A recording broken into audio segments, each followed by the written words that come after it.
Hey, Dr. Hill. So I will be reading the Grimm version of Rapunzel to my boyfriend Ty. Okay, I'm doing the original version, where it's kind of the one that's adapted many stories with it.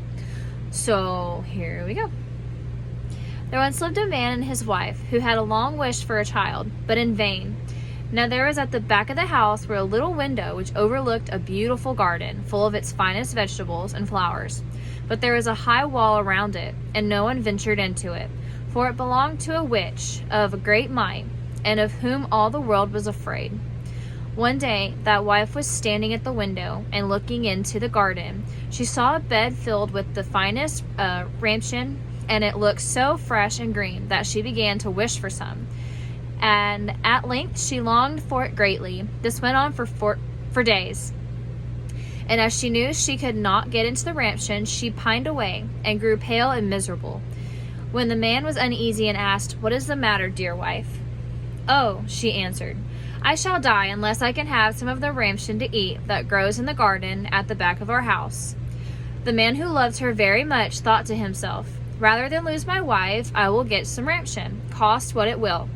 So in the twilight he climbed over the wall into the witch's garden, plucked hastily a handful of rampion, and brought it to his wife. She made a salad of it at once and ate it to her heart's content. But she liked it so much and tasted so good that the next day she longed for it again, as much as she had done before.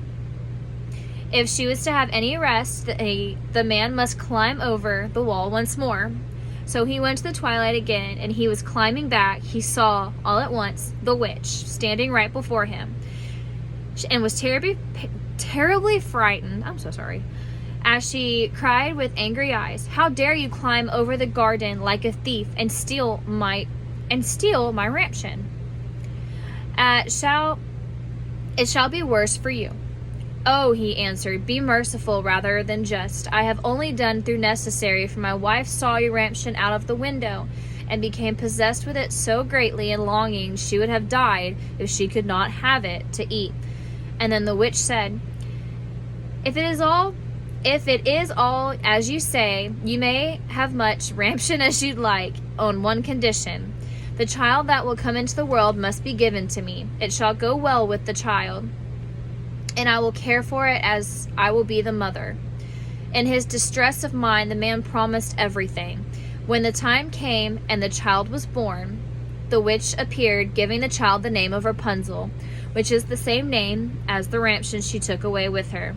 Rapunzel was the most beautiful child in the world. When she was 12 years old, the witch shut her up into a tower in the midst of a wood. It had neither steps nor a door, only a small window above.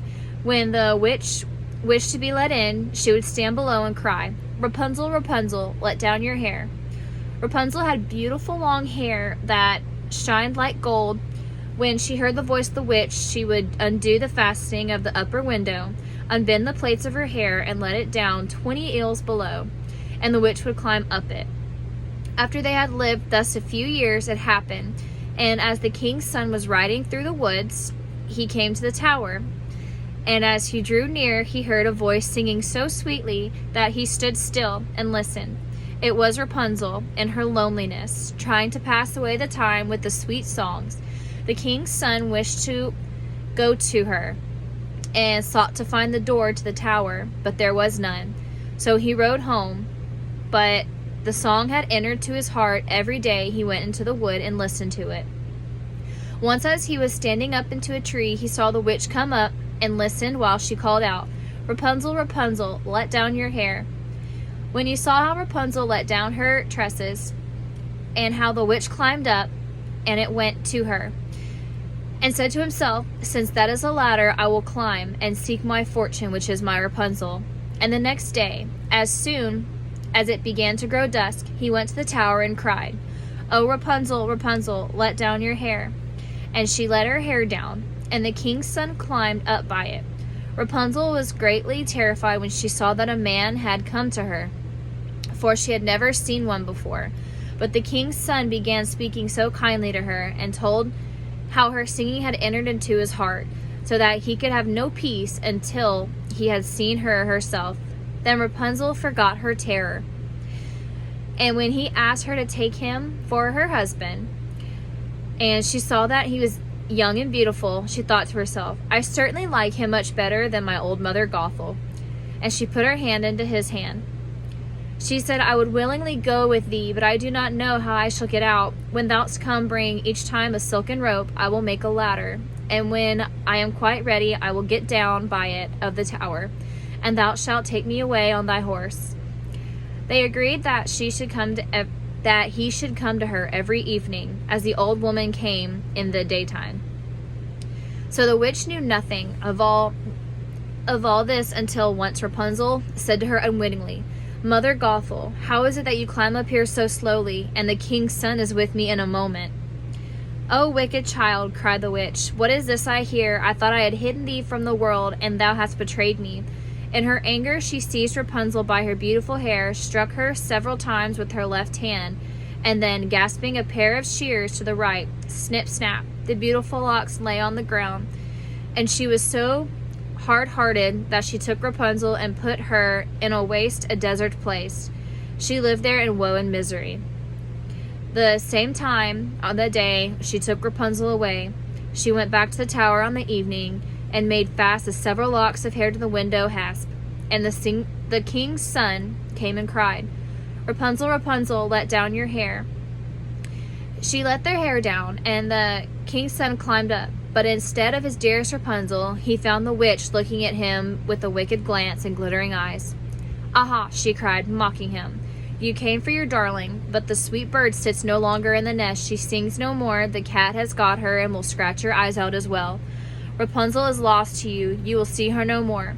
The king's son was beside himself with grief, and his agony he sprang from the tower, with his escaped life, but the thorns on which he fell put out his eyes.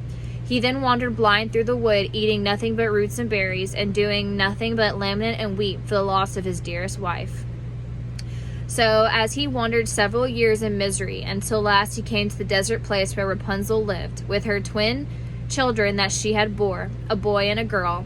At first he heard a voice and thought he knew, and when he reached the place from which it seemed to be Rapunzel, she knew him, and fell on his neck and wept. And when her tears touched his eyes, they became clear again, and he could see with them as well as ever.